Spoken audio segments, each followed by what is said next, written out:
Okay, part one, we have B, D, F, C, B flat, A, and again we have that F and the B, B flat, which are minor. We start with G16, and then we'll go to B15, and then a half bend on 17.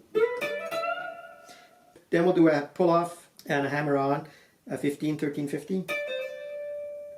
And then B12, we'll do the 12 twice, the 11 once. Bar both the G and the B string, and then we play the G11 and the B10, and then we'll just hit the B and the E note. Just do an upstroke,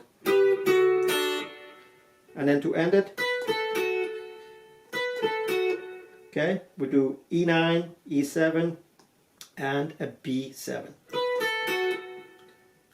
Part two of lick 5.